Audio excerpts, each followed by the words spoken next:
So what's up guys, welcome na naman po sa ating panibagong adventure. Lumakas na naman ang amihan at may low pressure pa kaya dito muna tayo sa natatanging spot na hindi masyadong apektado ng hangin, ang Tungatok Cliff. Marami kami ngayon guys at may darating pamamaya si Master Rolly Tirariray. What's up guys, nakabalik tayo dito sa Tungatok. Marami kami ngayon guys. Ito si Master Jason, nakahuli ng lunhuan kagabi. Si Takloy, si Windel, si Bro, si Jasoy, at si Butoy guys, si Jul Pubs, si Rule guys, hahabol, hindi pa nakarating. Si Romar guys, Lensan. Tara na guys, let's dive. So guys, bago tayo magpatuloy ay shoutout break na naman po tayo. Shoutout natin mga nag-comment sa ating latest video, pati na yung mga comments na ngayon lang natin nabasa. Shoutout sa ating YouTube subscriber, Elio Kitty Mix Adventure at kay Philip Monton. Dive safe always mga bro at God bless. Shoutout kay Joshua Boldo Katamura at kay Joel Amolo Magsanay. Dive safe always mga bro at God bless. Shoutout sa ating top fan, Rowell Dominici at kay Rogelio Rosales Jr. Dive safe always mga bro at God bless. So guys, sa gustong magpa-shoutout ay mag-comment lang kayo sa ating latest video at matik, shoutout natin kayo sa susunod na episode kaya ano pang hinihintay nyo, comment na. Maraming maliliit na trevally dito sa ilalim guys kaya patusok tayo ng pangsabaw.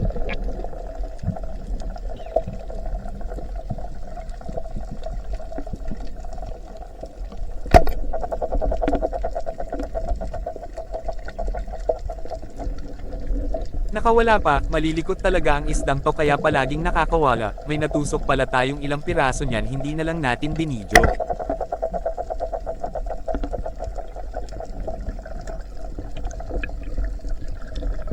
Ayan si Romar guys, nakaboya na naman silang dalawa ni Desoy, may lambat pala sa ilalim kaya di kami nakabuelo sa umpisa.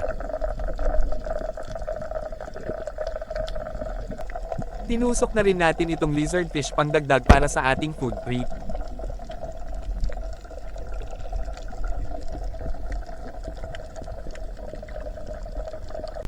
Matagal na rin tayong nakatusok ng good size na pusit guys, kadalasan mga maliliit yung nakikita natin dito, may buwan na kasi kaya nagsimula ng samampa yung malalaki.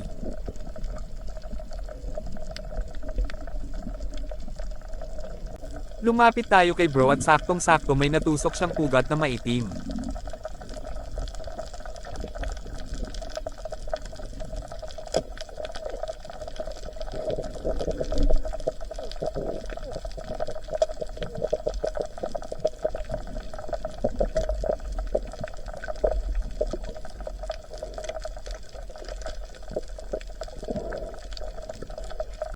Ayan si Butoy guys, ang partner ni Windel.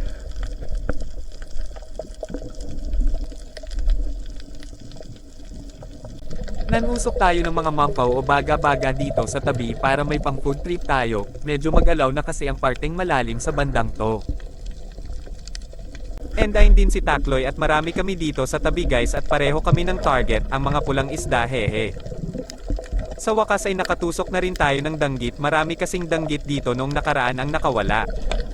Marami ring hito guys pero maliliit pa kaya video lang muna. Good size na sana ang dalagang bukid na ito pero lumayo siya ng sisirin na natin.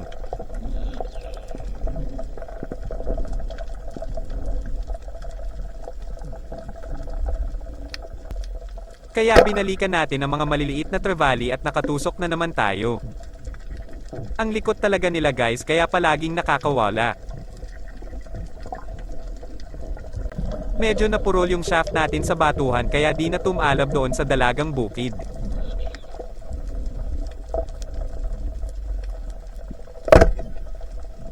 Tinisting natin yung bago nating kutsilyo sa pagkuha ng sapay, may bagong relo din pala tayo guys, nabili natin kay Sir Lloyd Ging. Kaya maaga na tayong makakauwi dahil mamomonitor na natin yung oras.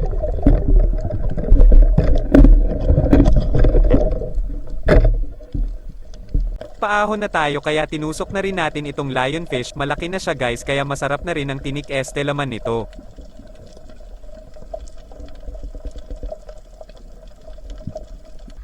Ayan ang mga kasamahan natin, sina Master Jessen ay hindi pa nakaahon kasama si Master Rolly.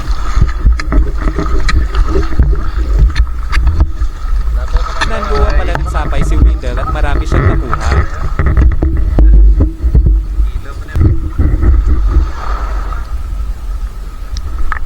At ito lang nakayanin natin guys, yung Pusit at Trevally lang iuwi natin at itong mga Pantaan Este Mangkaw ay ifo-food trip natin lahat.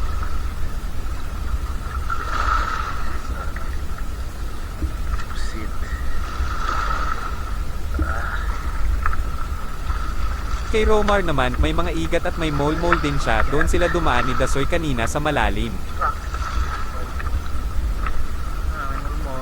Kay Botoy naman, may mga Pantaan Este Mangkaw din at pugat at saka mole-mole.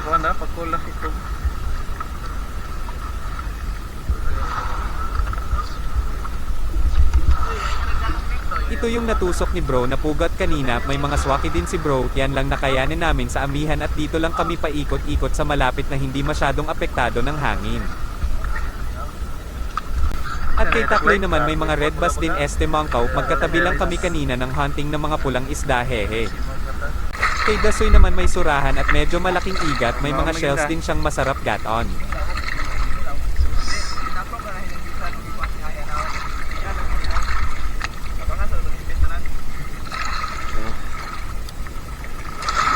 Guys, igat Pantaan kaya kumpensa bising na binte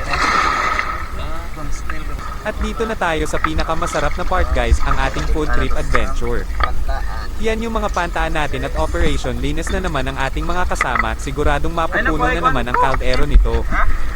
At si Botoy ang in charge ngayon sa pag-init ng tubig. At yung iba ay dito sa paglilinis ng sobrang dami at sobrang laking mga Pantaan hehe. Si Dasoy naman ang naggagayat para sa ating kinilaw. At tinulungan ni Romar si Botoy sa paggayat ng mga pampalasa. Pwede po na may kamatis isa.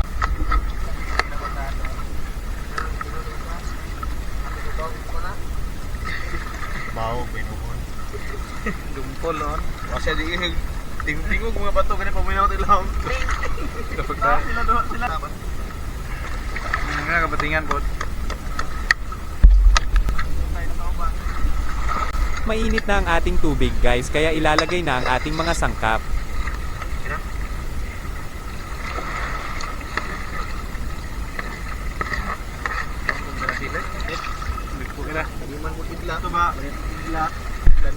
At ready na ang ating mga isda, kaya isasalang na pati yung mga pinagparasan, masarap kasi yung mga buto kapag pinakuluan.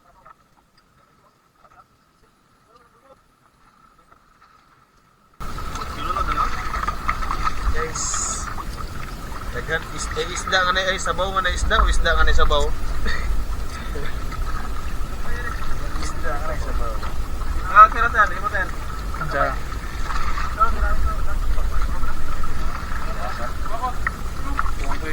Dinagdagan ni Botoy ng tubig kasi marami yung isda at kaunti lang yung sabaw. At pagkatapos ay tinimplahan ni Chef Romar. Linamnam sarap pag-isa lahat. At hinugasan ng suka yung kinilaw at tinimplahan.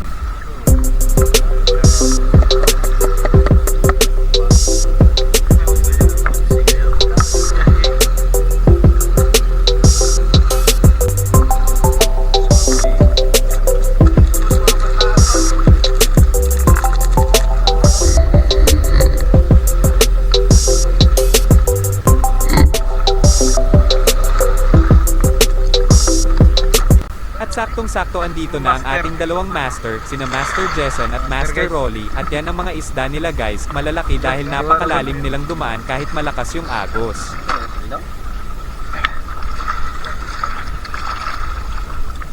Lonhuan pala ang tawag nito dito sa amin, ano po ang tawag ninyo dito sa lugar nyo, paki-comment lang po, salamat.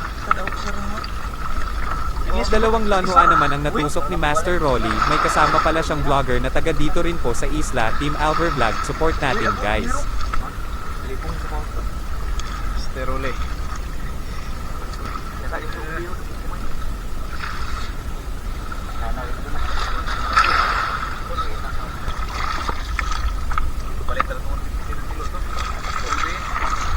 At hiniwan na ni Team Albert Vlog ang lonhuan idadagdag daw para sa kinilaw.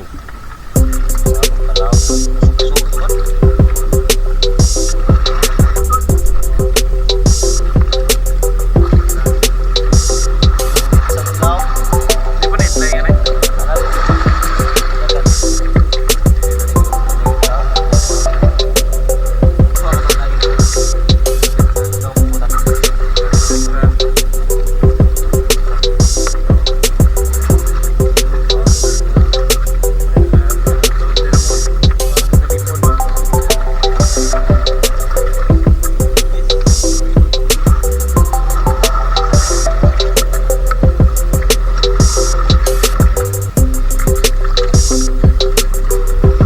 At inilagay naman ang pinagparasan doon sa ating sabaw.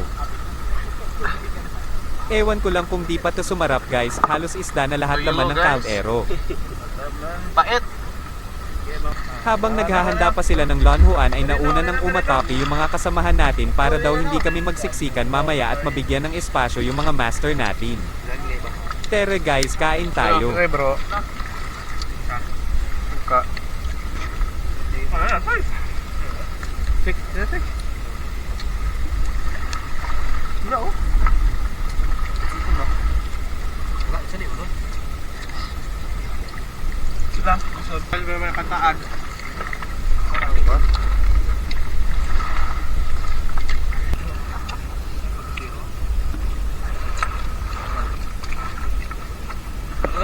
Mga panet. At ayan na yung lonhuan ng mga master natin at tabi muna tayo ng kaunti para makapwesto naman sila. Grabe guys, napakasarap palang kilawin ng isdang to, medyo may kakaibang amoy daw ito kaya mura lang ang bilihan nito pero nakadepende po yan sa paghahanda. At ayan ang mga master natin, sayang at kaunti lang daw kanin na dala nila.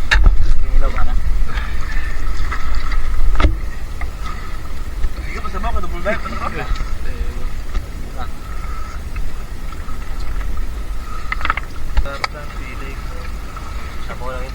Si Patis na gol. Sabi ko, kanus na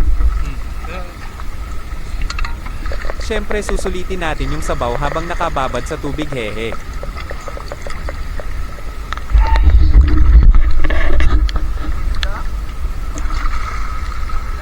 Salamat at sinamahan nyo na naman kami hanggang sa dulo ng ating adventure. Sana ay nag-enjoy kayo sa panunood. Sa pangalan ng Pandan Spearos, kami po ay taos-pusong nagpapasalamat sa inyong walang sawang suporta. Paki-react, comment at share na rin po para mas marami pa tayong maabot at magawa ng mga videos. Hanggang sa muli, paalam.